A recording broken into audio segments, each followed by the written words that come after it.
That's what I wanted to talk about. The message is conflicting as hell. Now, why would men be confused?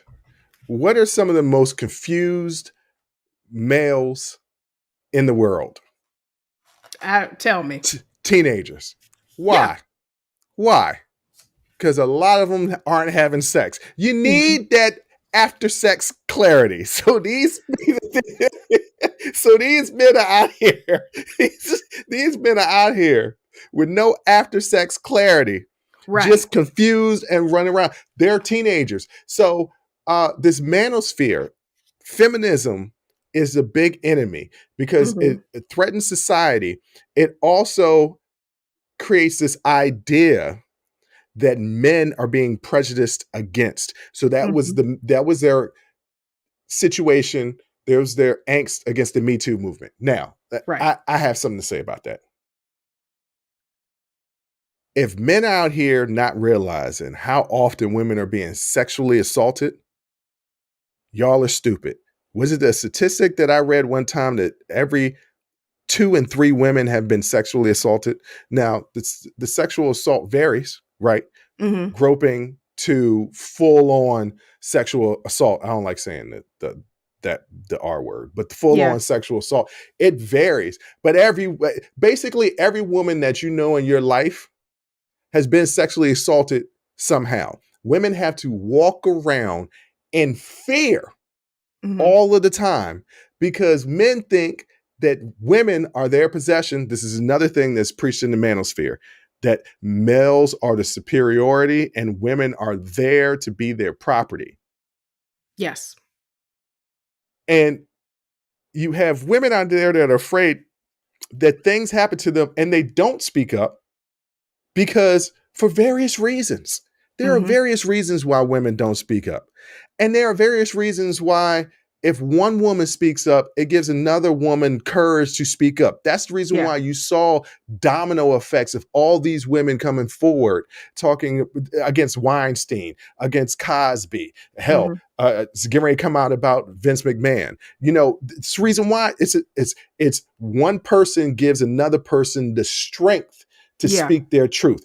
These idiots are out here saying, and I already talked about Vince McMahon on the show on Tuesday, but I read the comments. Vince McMahon did something horrible. He was a part of something absolutely horrible to this young lady. And I read these comments and these guys are like, well, she took the money. She didn't mind that bad when she was getting this and that. It was a deal that she had because they was getting, he gave her a good job. Yes, he did give her a good job. And they did have a consensual relationship in the beginning. But when he starts pimping her out to his friends, and she's like, I'm not feeling this. And he's like, you're going to do it anyway. That's when it crosses the line. If any man doesn't understand that, go to jail. Because I guarantee you, when you step foot and those bars clash behind you, you're going to know what it's like to be treated as a woman because you're meat in prison. Don't nobody want to talk about that. No man wants to go to prison and like, oh man, that stuff. Like, yeah. What do you think men do out there to women? It's the same thing that men do to men in prison. Yeah. So that fear that you have being in prison, that's the fear that women live with every single day. Men need to shut the hell up. When a woman says she's been assaulted, look, are there women out there that lie? Yes. But how often is it? Few and far between. There are more women, I guarantee you, I bet my life on it. There are more women that don't say anything than there are women who lie. That's absolutely true. Not even close. So these are all the things that are happening in the manosphere. And these are podcasts and television shows that algorithms are pushing to these young men. Yes. And I will tell you, because I'm the one who clears the comments that on our YouTube page, and we get a ton of comments. And people are like, well, I look at your videos, I don't see a lot of comments, because let me tell you something. Me and my sister, this is a prime example of this episode, talk about real shit. Yeah. And those men don't like it.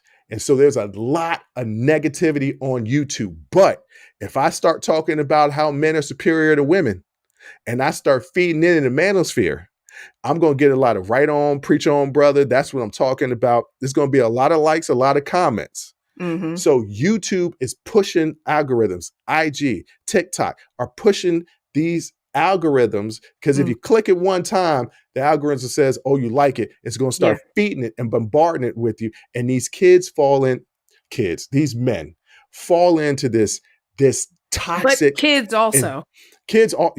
Yes. That's the major problem because we're talking about Gen Z.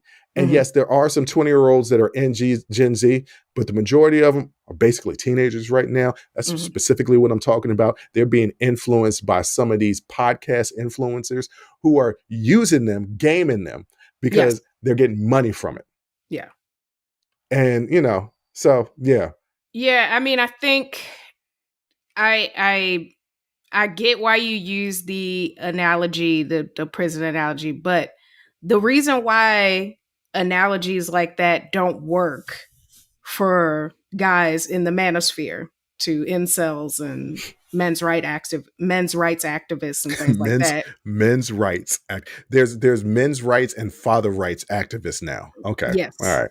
Okay. The reason why it doesn't work is because inherent in analogies like that is like the foundational idea that you see people as human beings. Preach to them. And because they don't see women as human beings, they are property.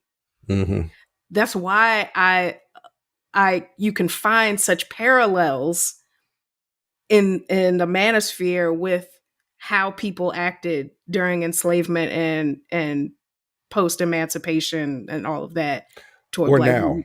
Or now. Yeah. Or now, because right? I was having an interesting conversation with somebody, and they were saying in the army, in our armed forces, they will come up with these derogatory names for the enemy, which basically helps the soldier dehumanize their enemy so that they can attack. This is a common tactic in America. We often dehumanize our enemy. You see it in a lot of things that happened with Justin in the first segment. He talked about leftists, woke. BLM for some reason has become a rallying cry for those people to downgrade. For anti-black racism. It's anti-black. Yeah, it's anti-black. It's anti-black. Anytime somebody says BLM in a derogatory manner, you telling on yourself. I know exactly who the hell you are. Yeah. But that's what it is. And so you're right. It's a dehumanization of women. If you like that clip, go ahead and hit that like button. Don't forget to subscribe to catch up on all of our latest content.